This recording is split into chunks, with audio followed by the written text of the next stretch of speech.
Hello বন্ধুরা, আজকে তোমাদের সাথে শেয়ার করব মাটনের একটা রেসিপি, যেটা পুরোটাই বোনলেস মাটন দিয়ে আমি করেছি। তার জন্য নিয়ে নিয়েছি পেঁয়াজ কুচি এবং রসুন, গোটা রসুন। আর এখানে আলুগুলো খুব ভালো করে ধুয়ে কেটে নেওয়া রয়েছে।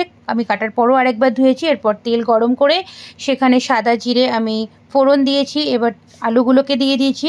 আলুগুলো কিন্তু সেদ্ধ করা নয়, এটাকে আমি খুব ভালো করে ভেজে নেব, তাতেই হবে।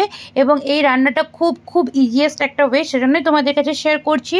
দেখো, পেঁয়াজ এবং রসুন আমি দিয়ে দিয়েছি। তারপর আস্তে আস্তে মিশিয়ে দিচ্ছি আদা ঘষা, মানে আদাটাকে আমি পেস্ট করিনি, জাস্ট আমি ঘষে নিয়েছি আদাটাকে। এবং তার সাথে দিয়েছি কিছু লঙ্কা কুচি, এবং তারপর আমি কিছু মশলা এটার সাথে মিশিয়ে দিয়েছি, যেটা হচ্ছে লঙ্কার গুঁড়ো, হলুদ গুঁড়ো, স্বাদের জন্য একটু নুন, এবং স্বাদ মতো চিনিও দিয়েছি। চিনি দিলে টেস্ট খুব ভালো আসে।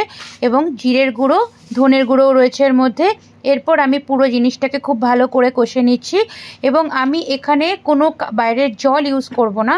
মাটনটাকে জাস্ট বয়েল করার জন্য যে জলটুকু আমি দিয়েছিলাম, সেই স্টকটাই এর ভেতরে ইউজ করব। একটু ভালো করে কষা হয়ে গেলে এর মধ্যে মাটনগুলোকে দিয়ে দিয়েছি। এবং তারপর বেশ কিছু সময় ধরে দেখো আমি এটাকে কষেছি। এবং কিছুটা টেস্ট বাড়ানোর জন্য ইউজ করেছি সেজওয়ান চাটনি, এটা বাজার থেকে কেনা। দেখো আমি 2-3 চামচ মতো দিয়েছি। এবং এরপর আরও ভালো করে কষিয়ে নেব। আর একটু টেস্ট, আর একটু জাস্ট একটু বিরিয়ানি গন্ধ আসবে, তার জন্য ইউজ করেছি বিরিয়ানি মশলা। ব্যাস, আর কিচ্ছু এর ভেতরে দেওয়া নেই। এইবার আমি স্টকটার ভেতরে দিয়ে দিয়েছি। এবং নামানোর আগে আমি দিয়েছি একটু গরম মশলা গুঁড়ো আর ঘি। টেস্ট জাস্ট অসাম হয়েছিল, তোমরাও ট্রাই করো।